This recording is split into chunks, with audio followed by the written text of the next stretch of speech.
اور بڑی دلچسپ بات یہ ہے کہ ان کے اوپر ڈیفیکشن کلاس کا خطرہ بھی ہے. ابھی یہ بھی طے ہونا ہے کہ ان کا ووٹ کاؤنٹ ہوگا نہیں ہوگا, اسپیکر کی رولنگ کیا آتی ہے. لیکن اب وفاقی حکومت نے فیصلہ کر لیا ہے کہ ان ارکان کے خلاف 63A کی تشریح کے لیے سپریم کورٹ سے رجوع کیا جائے اور یہ معلوم کیا جائے کہ ان کی نااہلی کچھ عرصے کے لیے ہوگی یا تا حیات نااہل ہوں گے, اور کیا یہ اگلا انتخاب لڑ سکیں گے. تو ایک تلوار جو ہے وہ بنیادی طور پر ان باغی ارکان کے اوپر لٹک گئی ہے. میں بار بار یہ کہتا رہا ہوں کہ اگر اپوزیشن جماعتیں ان باغی ارکان کو بنیاد بنا کر عمران خان کو نکالنا چاہتی ہیں تو وہ کامیاب نہیں ہو سکیں گی. کامیابی وہ اسی صورت میں ممکن تھی جب اتحادی جماعتوں کی مکمل حمایت حاصل کر لیتے. لیکن لگتا یہ ہے کہ اتحادی جماعتوں کے اوپر بھی وہ معاملات اس طرح سے طے نہیں ہوئے جس طرح سے طے ہو جانے چاہیے تھے. اسی لیے یہ میچ ابھی اوپن ہے. اتحادی جماعتیں بھی مشاورت کے عمل سے گزر رہی ہیں اور جو باغی ارکان ہیں وہ بھی اس وقت حکومت کے اپوزیشن کے ساتھ کچھ لو اور کچھ دو کی بنیاد پر معاملات طے کر رہے ہیں. لیکن اس سیاست نے جو کاروبار کی بنیاد پر آگے بڑھ رہی ہے, پیسے کی بنیاد پہ آگے بڑھ رہی ہے, منافع کی بنیاد پر آگے بڑھ رہی ہے, کرپشن کی بنیاد پہ آگے بڑھ رہی ہے, بدنیتی کی بنیاد پہ آگے بڑھ رہی ہے, ہارس ٹریڈنگ کی بنیاد کے اوپر آگے بڑھ رہی ہے, اس نے تو پاکستان کا جمہوری مقدمہ ایک بار پھر کمزور کر دیا ہے. اب دیکھنا یہ ہے کہ اس اثنا میں حکومت کیا کارڈ کھیلتی ہے. کہا یہ جا رہا ہے کہ حکومت سندھ میں گورنر راج لگا سکتی ہے. شیخ رشید صاحب کے بقول کہ وزارت داخلہ نے یہ سمری وزیر اعظم کو جمع کرا دی ہے. اب وزیر اعظم نے یہ فیصلہ کرنا ہے کہ سندھ کے اندر گورنر راج کب لگنا ہے.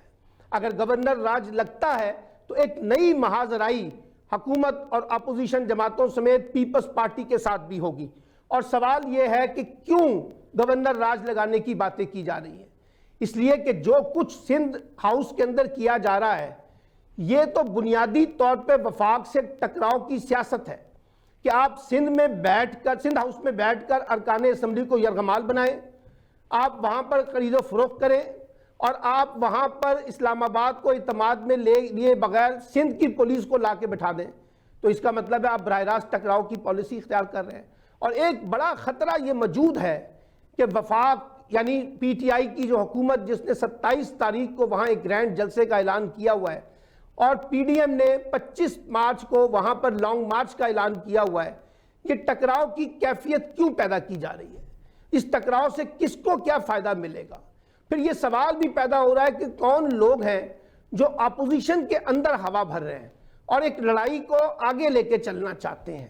کیا وہ انٹرنیشنل اسٹیبلشمنٹ ہے؟ کیا وہ لوکل اسٹیبلشمنٹ کے کچھ لوگ ہیں؟ کیا وہ یہ جماعتیں خود بخود آگے کھڑی ہو گئی ہیں؟ کون ہے جو عمران خان کی حکومت کو گرانا چاہتا ہے؟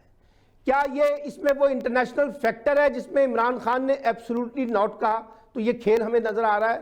یورپین یونین کے بارے میں جو رویہ اختیار کیا وہ بات, FATF IMF کی جو باتیں سامنے آ رہی ہیں وہ باتیں, تو ظاہر ہے کہ اس وقت کھیل جو ہے ایک بڑے ٹکراؤ کی جانب بڑھ رہا ہے. اور جس انداز سے سیاست ہو رہی ہے اس میں جو کشیدگی پیدا ہو گئی ہے, جو تناؤ پیدا ہو گیا ہے, جو ٹکراؤ پیدا ہو گیا ہے, جو لفظوں کے اندر گالم گلوچ اور شدت آ گئی ہے, یہ پاکستانی سیاست کے لیے بھی اور پاکستانی جمہوریت کے لیے بھی کوئی اچھا شگون نہیں ہے.